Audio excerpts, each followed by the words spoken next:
King, Ms. Nelson, Ms. Higgs, and Ms. Spengler, and the prosecution is represented by Mr. Brockler, Mr. Orman, Ms. Pearson, Ms. Stitch McGuire, and Mr. Edson. We are outside the presence of the jury.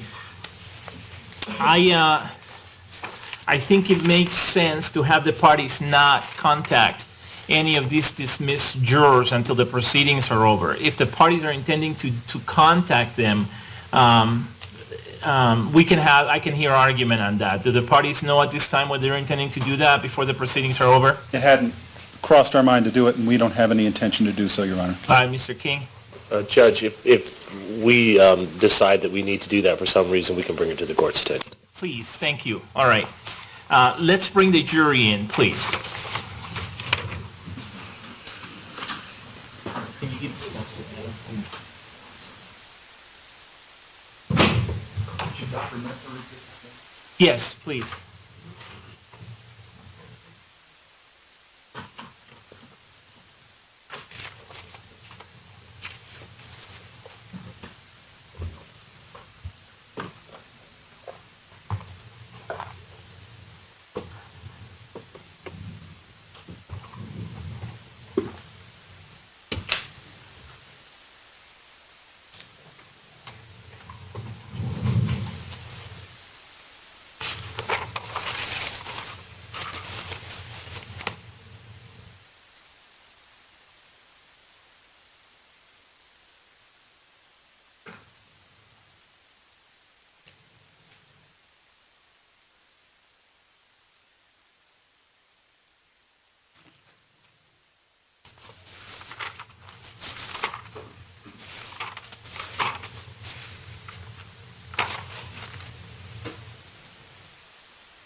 Please be seated, everyone.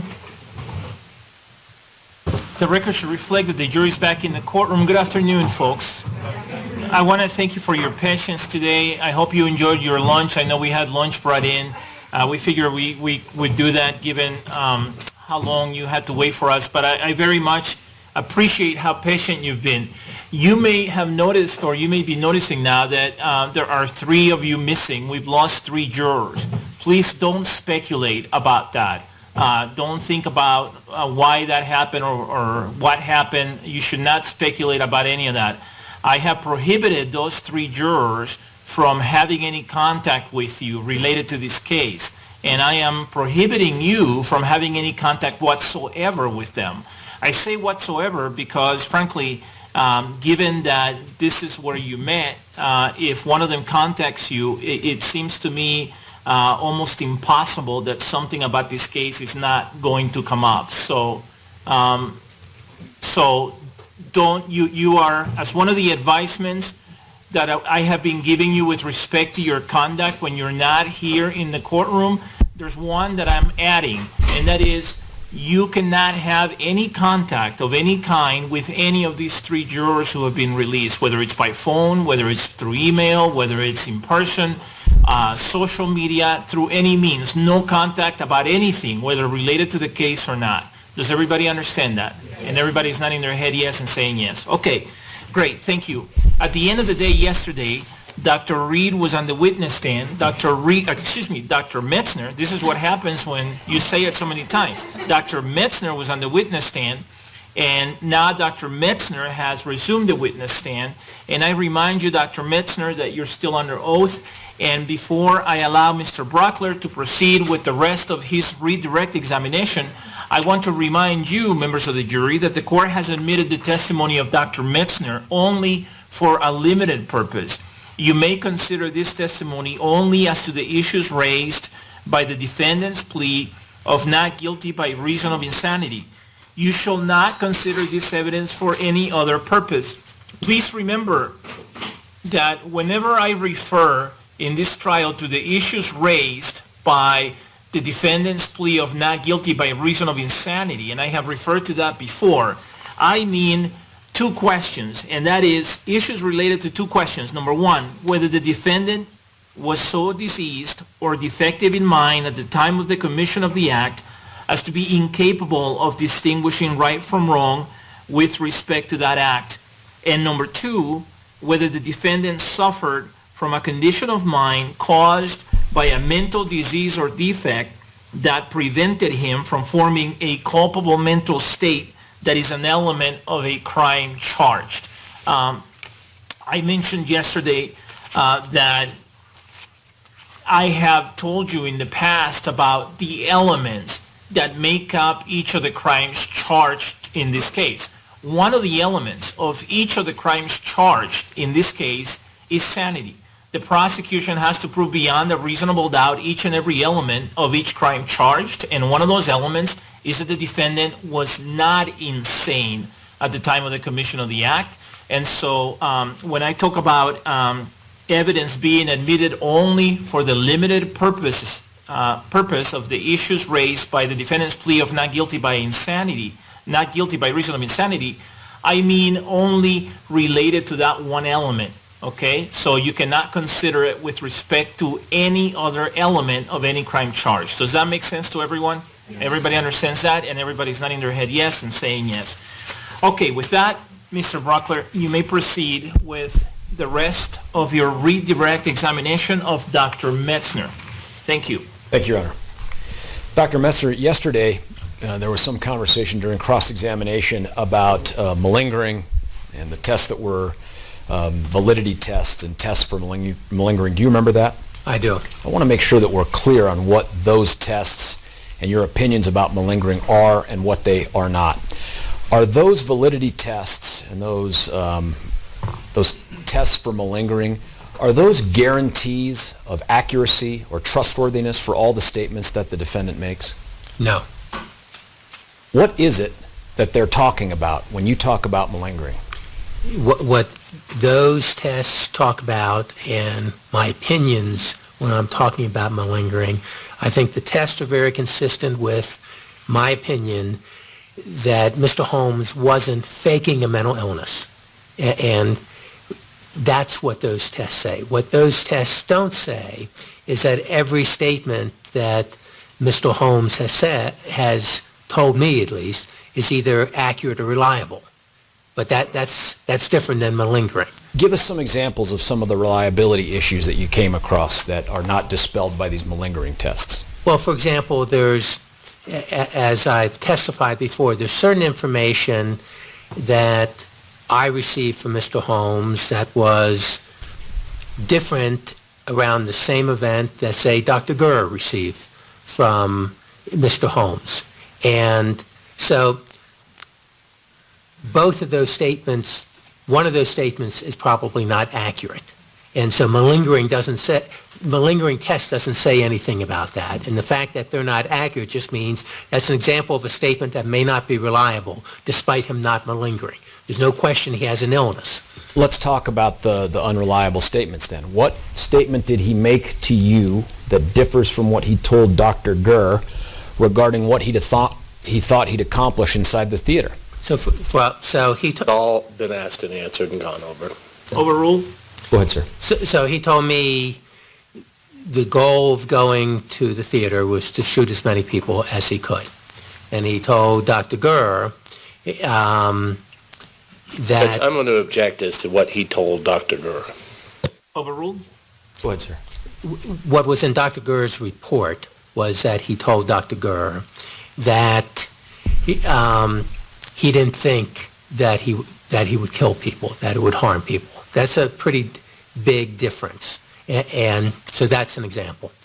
There was some question by Mr. King on cross-examination about trying to suggest an alternate explanation for a call for action and his reference to needing to take action. Do you recall that? Yes. I want to ask you, and again, under the caption here, reliability, did you specifically ask the defendant about a quoted phrase from Dr. Gurr's report? I did. And it appears how many times do you think in that report? Multiple? Yes. And when you asked the defendant specifically about that phrase in quotes in Dr. Gurr's report, tell us what he told you. Okay, I just want to be accurate. Yes, sir. I'll give you the page number in a minute. I'm looking in my report. And I'm objecting, Judge. This has been asked and answered very clearly. Overruled. And it's overruled under Rule 611A.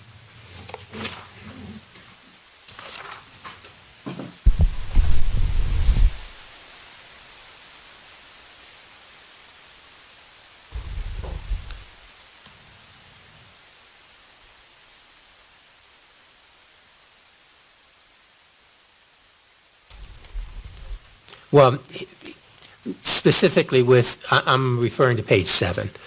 Specifically with regards to the quotes call for action, he just made it clear to me that he had not used that phrase, call for action. Now, did you follow up with Dr. Gurr about that to see if maybe there had been a mistake or she'd misheard it? I did. What'd she say? And she said that he had used the term call for action. Did you confront the defendant about that? Objection, asked and answered. Overruled. Yes, and he didn't have an explanation for the discrepancy. Now, Mr. King had asked you before on cross-examination about whether delusions have the ability to change over time. Do you remember that? Yes. Is this what we're talking about right here, in your opinion, the result of some sort of changed delusion? No, I don't think that is an example of that. Another one, another area that you touched upon. He told you why he didn't study for those prelims. Do you remember that? Yes. What was it he told you?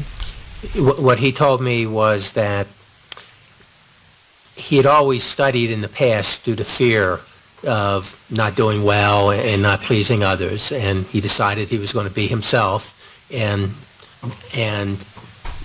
not do it because of fear. Now, did you find a statement that he made to Dr. Reed to be in contrast to that, calling into question the reliability of that statement? Objection, leading. Sustain as to leading.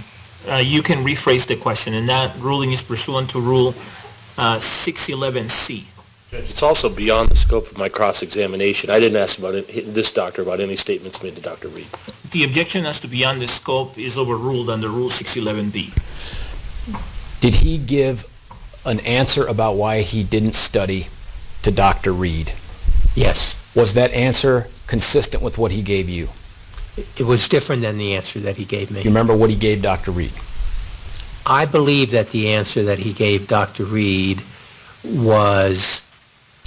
Judge, I'm going to object to any speculation about what the statement was. All right. Why don't you establish foundation with respect to the statement made to Dr. Reed and this witness's knowledge of that statement, Yes, if sir. any? Yes, sir. Did you review the videotape, the 22 hours of videotape that Dr. Reed took of his assessment of the defendant? I reviewed that and the transcript of the videotape.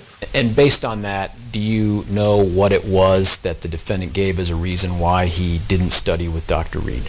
I can tell you what my memory is of what that was. Yes, sir. My memory of what that was is it had to do with it would be suspicious if he just dropped out of school, and that by failing, that wouldn't raise suspicions. There was some conversation, do you recall, in cross-examination about the defendant's interactions with Drs. Fenton and Feinstein. Do you recall that? Yes. One of the things that Mr. King asked you about was about possible manic impacts caused by some of the drugs that were prescribed by Dr. Fenton. Do you recall that conversation? Yes. To your knowledge, based on what you reviewed from Drs. Fenton and Feinstein, as well as your conversations with them, did the defendant ever report to them feeling manic? He did not. Did they ever observe him displaying manic symptoms? They did not. How about depression? Did he ever express to them that he was depressed? He told me on at least one occasion that he did. They said that he had not. And that's borne out too by their notes. Correct. Did he ever display to them any symptoms of seeming depressed? They didn't observe that. How about suicide? Did they ask him whether or not he was feeling suicidal or had suicidal thoughts?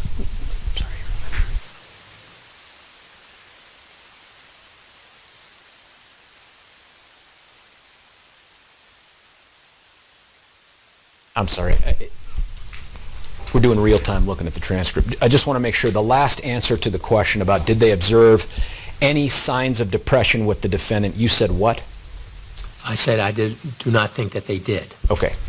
In terms of feeling suicidal, did they ask the defendant, in fact, when I say they, I mean Ms. Roth, Dr. Fenton, Dr. Feinstein, did they ask him whether he was feeling suicidal? Yes. And what did he tell them? And he denied suicidal thinking. Every time? Correct. In fact, did he answer a question about whether or not he'd ever attempted suicide with them? I believe so, and there wasn't a history of past suicide attempts that was elicited. Thank you. One of the other things that was talked about in cross-examination was this idea of someone believing that something was illegally wrong, but could they then believe that it was still socially acceptable? Do you recall that exchange? Yes. Can you, and I should have done this in direct, but in light of cross, can you give us an example of something that someone could do in terms of a crime that is illegal, and they'd know it was illegal, but they would believe that it was socially acceptable or within the societal standards of morality? Objection is to relevance. Overruled? Go ahead, sir. A person could have a paranoid delusion in which the delusion was that Joe Smith is going to kill my family. And Joe Smith could come to the house, and the person could shoot Joe Smith because he thought what he was doing was morally right within societal standards because he was defending his family. But it was all based on a delusional concept, even though he knew that killing someone was illegal. That would be an example. Thank you. Anything like that applicable here to these facts? Objection calls for speculation. Overruled? Well, that was the assessment that I had to make because, as I've said before, Mr. Holmes had a delusion. He acted on the delusion, which was related to everything that he did. But in my opinion, for the reasons I've already given, I thought that he had the capacity to distinguish the difference between right from wrong at the time of the commission of the alleged acts. Let's go even farther. Did the defendant at any time during your 25 and a half hours with him ever express to you that he believed that what he did was either socially acceptable or that society would accept and agree with what he did? No. Are there any actions that you have seen in the now 90,000 plus pages of discovery, the videos, the audio, the pictures, everything, that suggest that the defendant believed that what he had done in that theater by murdering those people and trying to kill the others would have been socially acceptable or that society would understand and approve of it? No.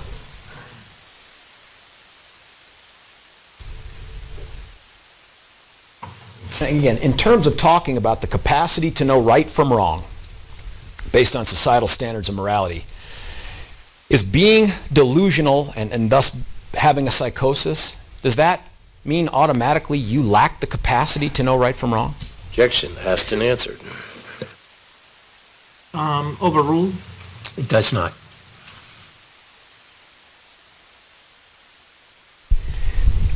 The delusion here you have talked about really in two parts. Is that true? Yes.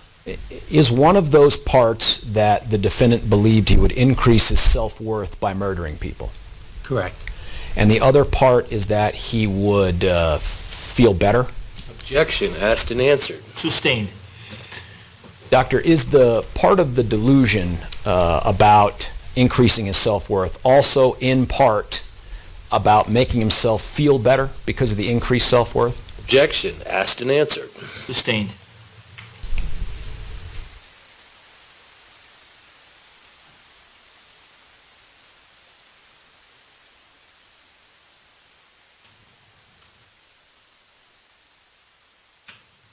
When the defendant carried out his 2.5+ month plans on the 19th and 20th of July, is it your opinion that he was doing that he intended to kill people to make himself feel better?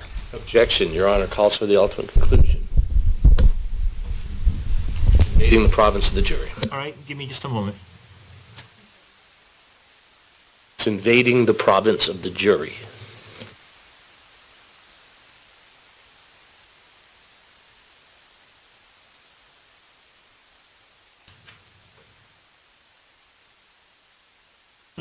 The objection is overruled. Doctor, if you can answer it without speculating based on an opinion that you have or based on your expertise, then you're permitted to answer it. Can I have the question repeated? Yes, Mr. Brocker, do you want to repeat the question? Can I have a moment, Your Honor? Yes. I think, because I put a lot of words in it, I'm sorry. I think what I was asking you was, is it your opinion that the defendant's decision to carry out to execute this 2.5 month plan on the 19th and 20th of July to include killing those people in that theater was to make himself feel better? Objection. Asked and answered. Overruled. Yes, that was part of his delusional belief, and it's my opinion that that's why he did that. Can we understand, in your opinion, that desire to increase his self-worth and that desire to feel better as his motivation for why he did what he did? Yes. May I have a moment, Your Honor? Yes.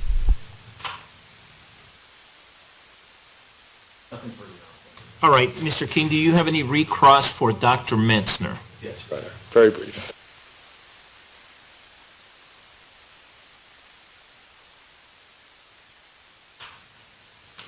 Doctor, you were asked some questions about some alleged inconsistencies in statements that were made by Mr. Holmes.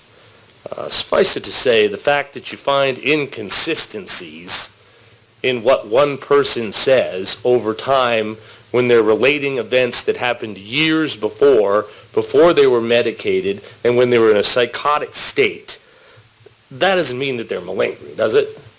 No, it does not mean that they're malingering. And those inconsistencies did not have a significant impact on your opinions, did they?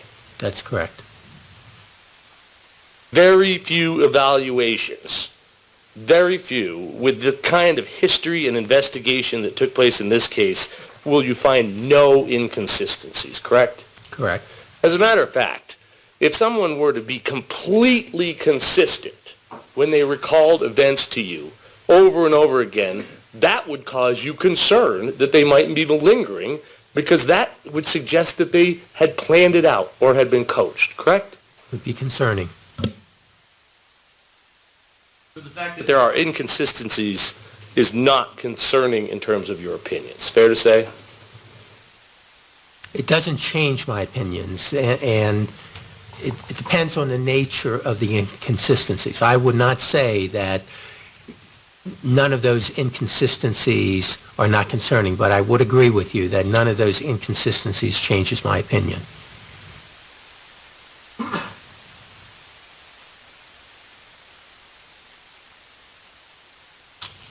Now, Mr. Brockler just asked you about making himself feel better.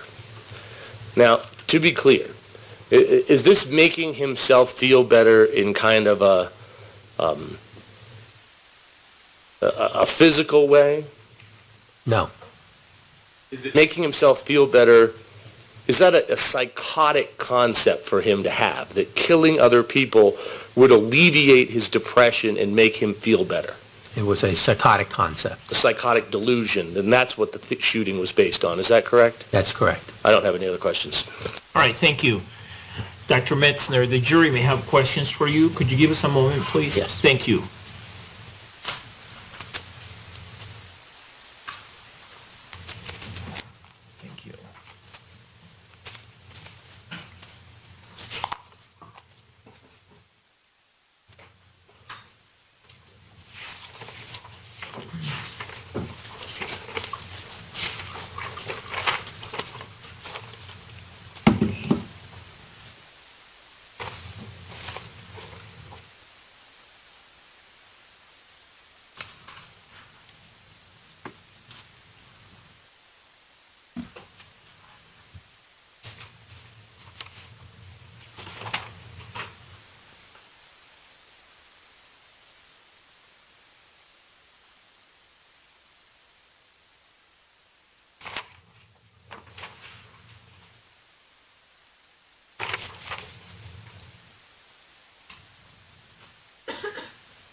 Would counsel please approach?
members of the jury, I have a little bit of an unusual request. So just go along with me if you would. Indulge me, please. I know that you submitted, there are 3 forms with questions, and I don't know who submitted the questions, and I don't need to know who submitted the questions. As you know, these are anonymous. But the folks who submitted these questions, and it appears to be 3 different people based on the handwriting being different on the forms. If you would please resubmit the questions, I would appreciate that. So those of you who submitted questions for Dr. Metzner, if you would write them again, and then my staff will come and collect them from you, okay? So I'll give you a moment. I'm not going to look your way because I don't want to know who's submitting questions. All right, we'll take a moment to have you do that. Thank you. Thank you for indulging me. And Dr. Metzner, thank you for your patience. No problem.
Thank you.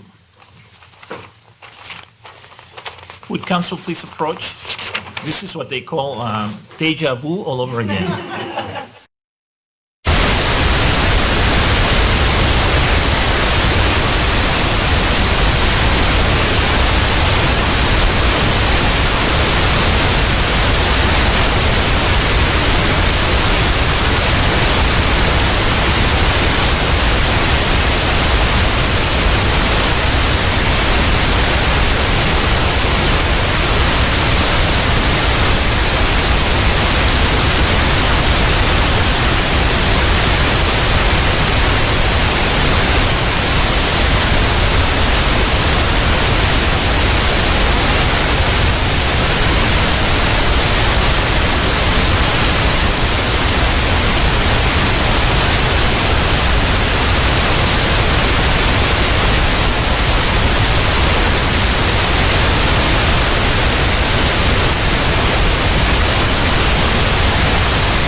Dr. Metzner, the jury has submitted 3 questions that are related, and I have found that these questions are appropriate based under the rules of evidence and other applicable rules of law. The first question, I'm going to read all 3 of them together, and if you need me to repeat any part of it, you let me know. The question is as follows. When was Zoloft prescribed? How long to start showing effects? How long until full effect? Let me give you the exact date. I want to, because it's in Dr. Fenton's notes, so I'm going to refer, I think it was the second session, but let me look it up and I'll give you the page number from my report.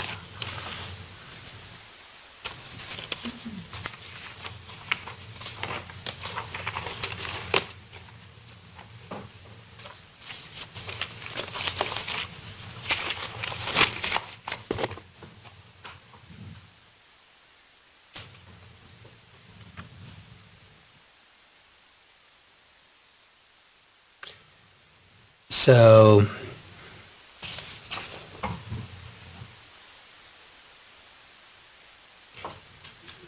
Dr. Fenton's first saw Mr. Holmes on March 21st, and that's when Zoloft was initially prescribed. It was initially prescribed 50 milligrams a day with the plan to increase it to 100 to 200 milligrams.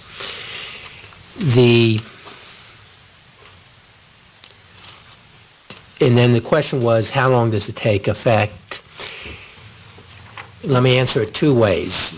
To remind the jury that Zoloft, despite it being called an antidepressant medication, it's used for other things, and it was specifically prescribed for his obsessive-compulsive symptoms.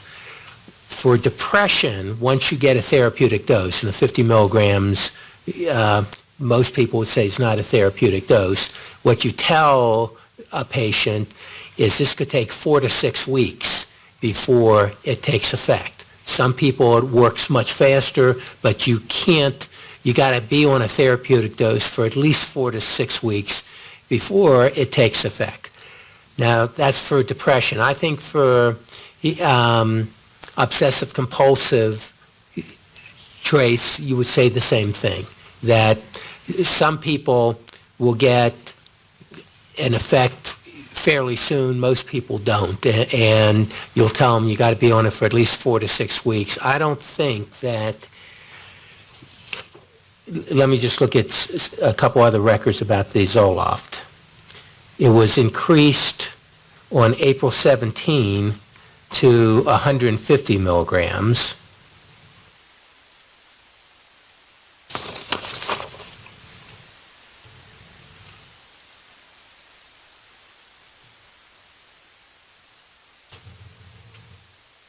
So that's the best. I think, was there a third part to that question?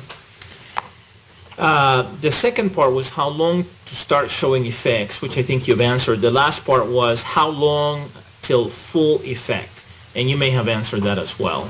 Yes, you got to be on it for 4 to, if you're not getting an effect within 6 weeks, then you would say we have to try another medication. Any follow-up questions based on those questions and answers, Mr. Brocklet? Yes, Your Honor, thank you. Okay. Hey, Doctor, given when it was prescribed that you've testified to, during the time that the defendant was seeing Drs. Fenton and Feinstein, would we expect to see any effects from that sertraline, that Zoloft that had been prescribed during the period of time that he had been seen by them? It's possible, and again, remember the history that he gave me is that once he got on sertraline, that if you read his notebook, that's when he describes manic-like symptoms. That's also when he describes losing the fear. And it's conceivable that that was related to the medication. Now, do you prescribe sertraline? Yes. And you have for a long time? Yes.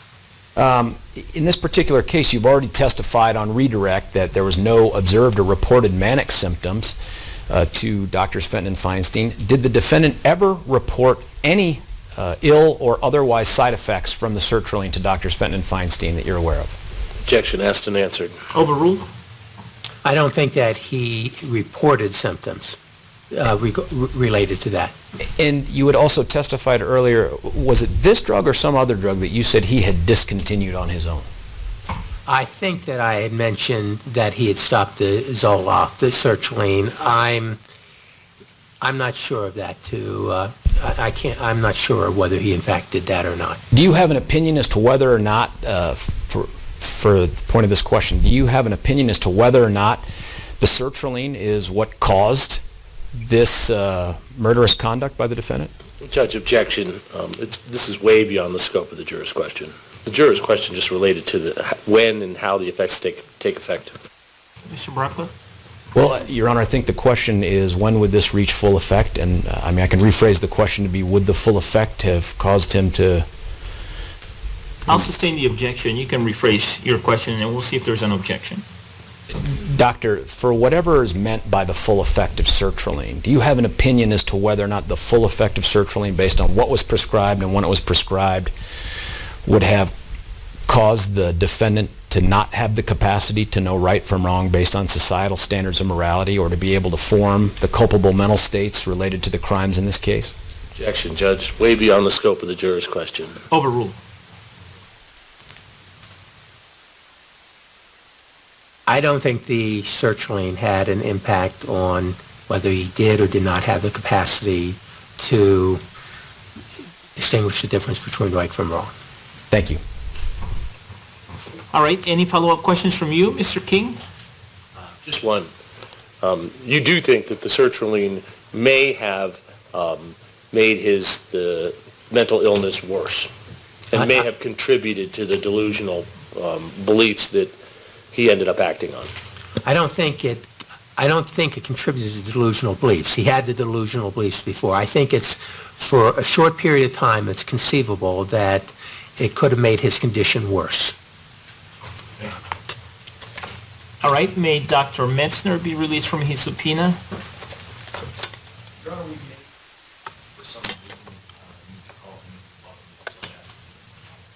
Okay. All right, Dr. Metzner, you're subject to being called again, okay? But you're done for now. Thank you. Thank you. All right, thank you for your patience today. Thank you.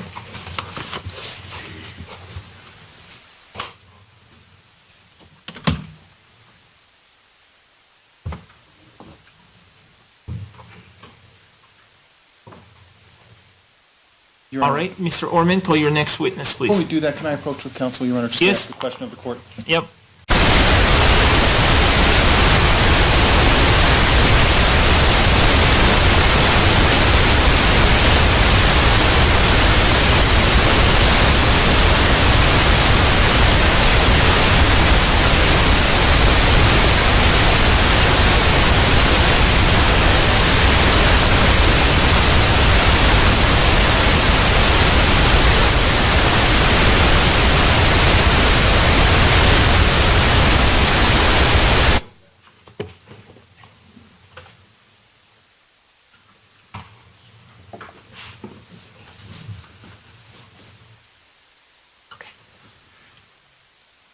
Ms. Pearson, call your next. Your Honor, the people call Dale Higashi.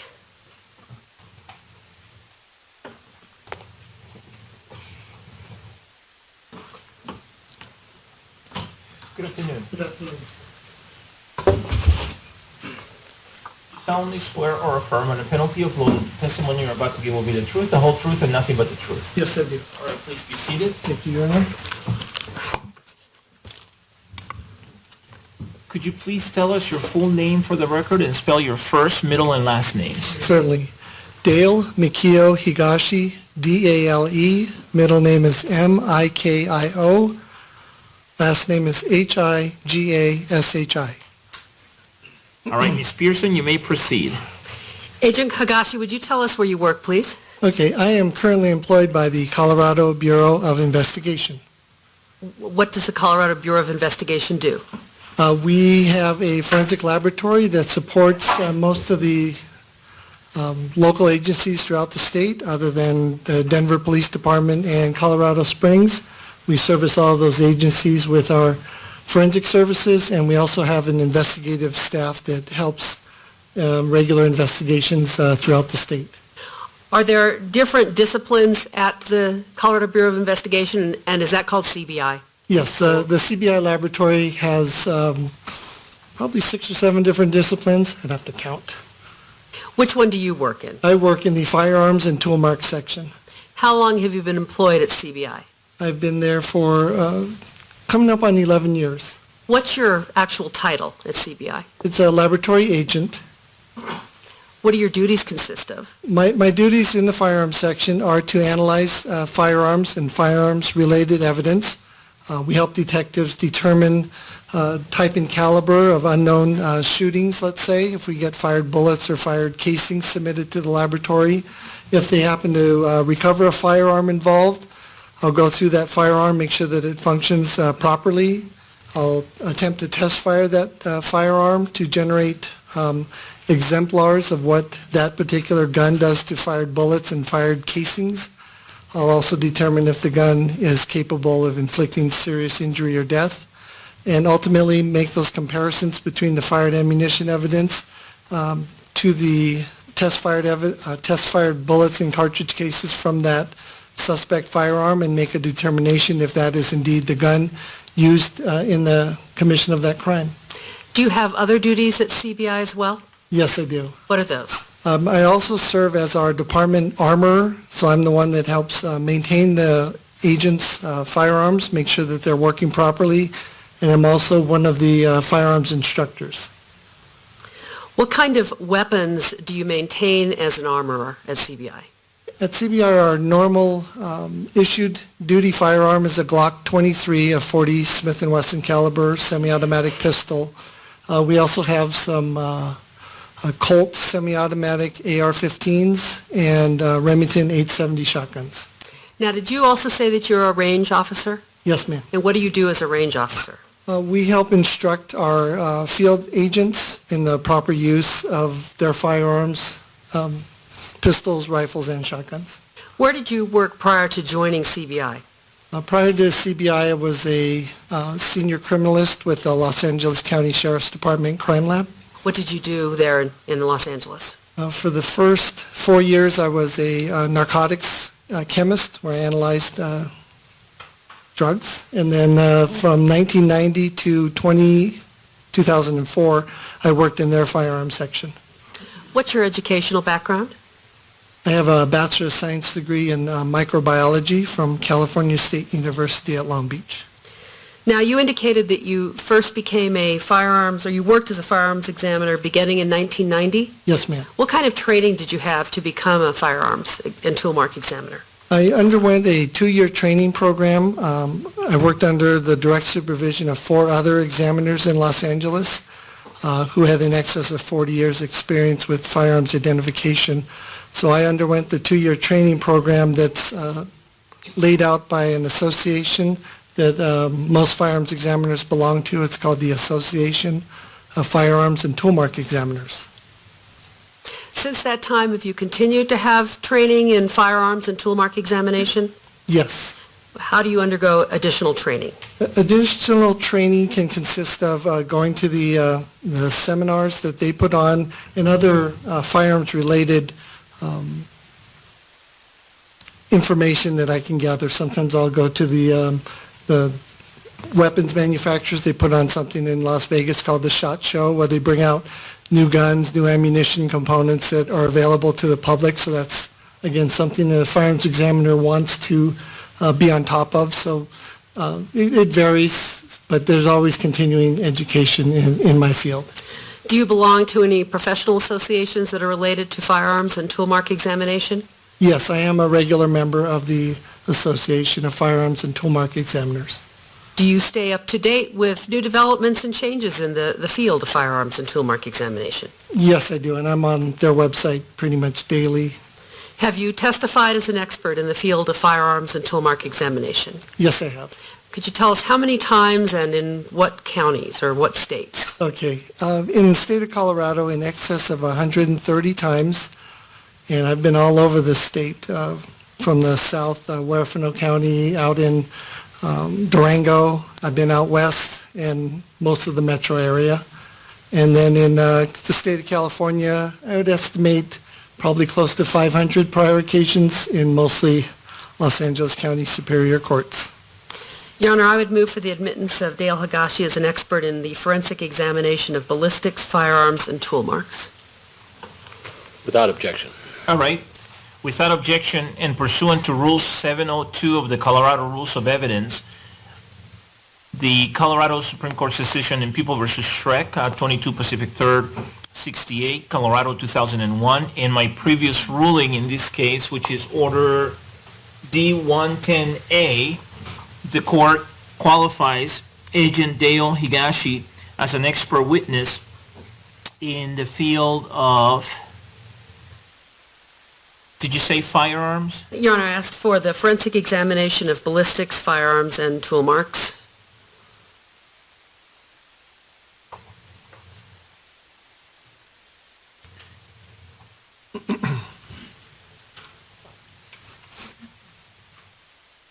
In the field of forensic examination of ballistics, firearms, and tool marks. And so, members of the jury, what that means is that Agent Higashi has now been accepted by the court as an expert witness, and he may now render expert opinions in the field of the forensic examination of ballistics, firearms, and tool marks.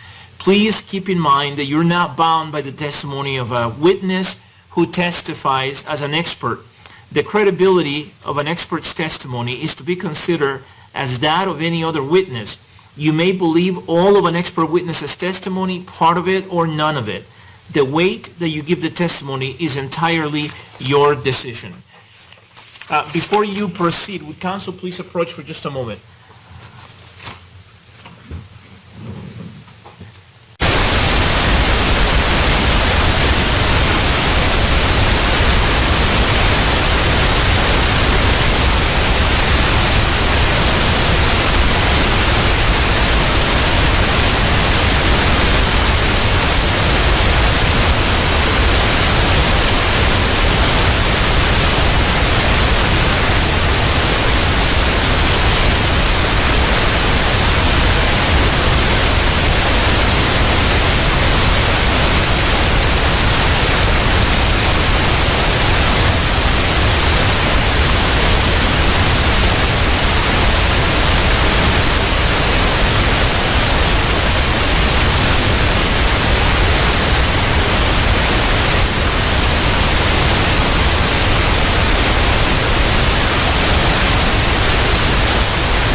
All right, Ms. Pearson, you may proceed. First of all, Agent Higashi, what are tool marks? Tool marks are any marks made, a tool is considered a hard object. It's any mark that would make on a softer object. So if you can imagine a screwdriver not being used as a screwdriver, maybe as a pry tool against a metal strike plate, the harder surface of the tool, the screwdriver, can impart its own unique signature based on how it was made onto the surface of the strike plate. If that were part of my investigation, I might have the screwdriver, the marks on the strike plate, and it would be my task to look at those particular marks on the strike plate versus the screwdriver. So I would take the screwdriver, make similar type marks in another type strike plate or another medium, and compare those marks to see if I could, based on my training and education, could render an opinion of those, the interpretation of those marks. Now, when we're talking about firearms and ammunition, how do tool marks come into play? Okay, the firearm would just become a specialized tool. So the inside of the barrel will have rifling marks placed there by the manufacturer. Those will be the tools that are going to impart their own little signature onto the surface of the bullets. So when the bullets are fired and they go down the barrel of the firearm, it can pick up the minute imperfections from the barrel making process, have those imparted onto the surface of the bullet, and become interpretable by a firearms examiner. The same thing goes with the other part of a round of ammunition called a cartridge case.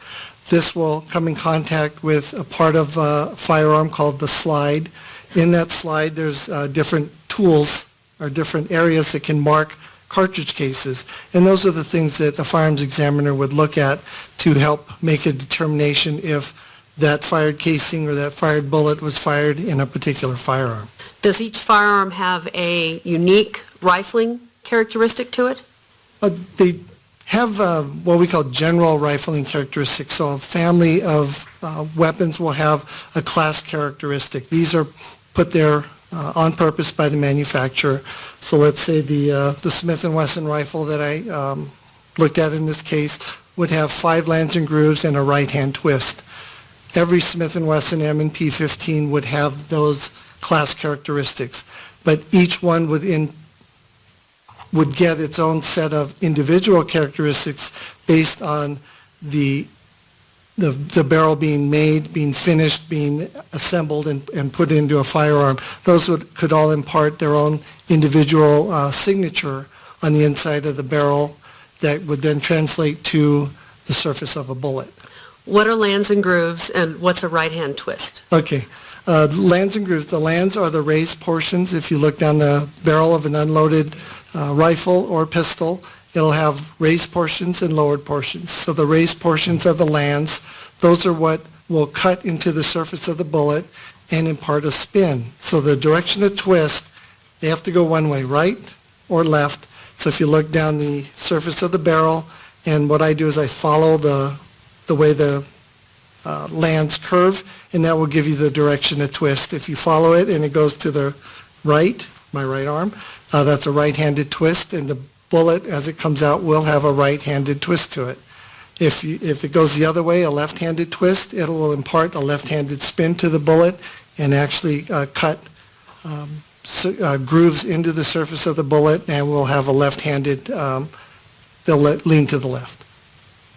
At some point, were you asked to work on this case? Yes, I was. What were you asked to do? I was asked to examine all the firearms, in this particular case, all the fired cartridge cases, shot shells, and pistol cartridge cases, and bullet fragments to determine if they came from any of the firearms that were submitted. And in what order did you do your examination? What did you do first? How did you go through looking at firearms, ammunition, etc.? Okay. First of all, I would examine the firearms, one, to see if they function properly, see if their integrity is sound enough for me to test fire them without causing damage to me. I'll then look at some of the evidence in the case to see what I need to shoot. I want to shoot similar ammunition from our collection so I can get the best known exemplars from these firearms that are given to me that will be suitable for comparison to all the evidence in this case. Then once I generate test fires and I know the firearms function properly, then the task of comparing like items to like items begin. Before we get to your results in this case, I'd like to actually talk about firearms and ammunition in general and how guns work. Okay. Did you bring some firearms with you today? Yes, I did.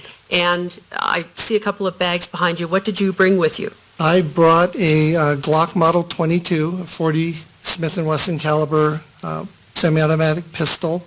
I brought a Colt AR-15, one of our duty firearms, and I also brought in a Remington 12-gauge 870 shotgun, also that's one of our duty firearms. Now, is that a Glock 22, is that the same model of Glock as we have, that we've previously admitted and identified as being recovered in this case? Yes, ma'am.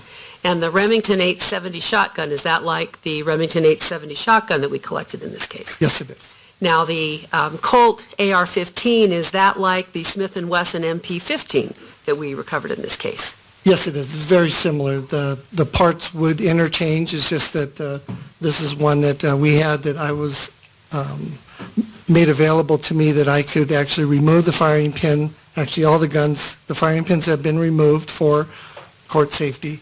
I also have dummy ammunition that's incapable of being fired, so I could.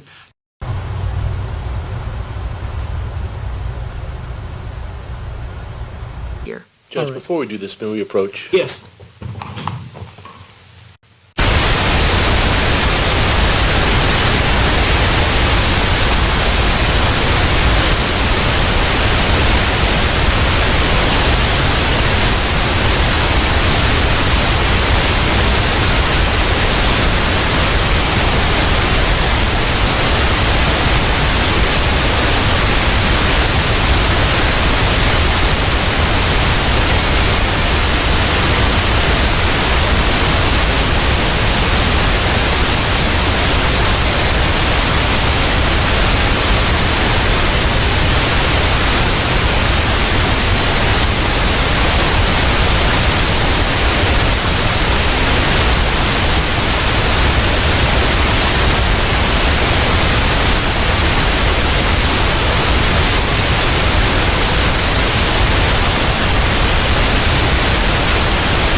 All right, the objection is overruled. Ms. Pearson, you may proceed.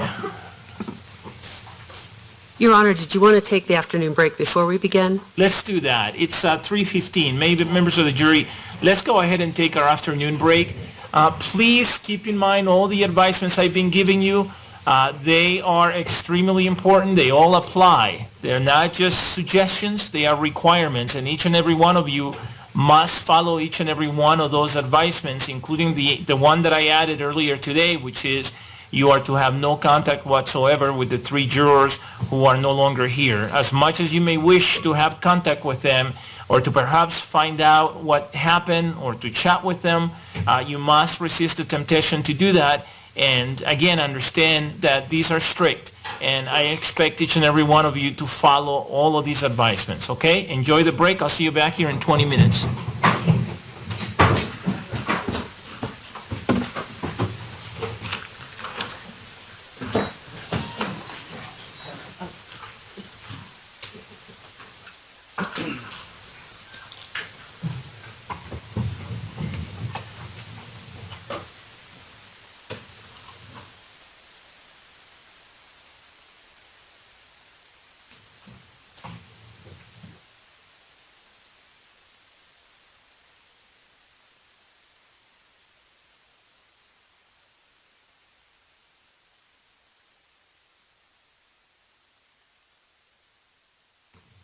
Please be seated, everyone. The record should reflect the jury has left the courtroom. Is there anything we need to talk about before we go on break? No? No? Okay, enjoy the break. I'll see you in 20. The court will be in recess. Please rise.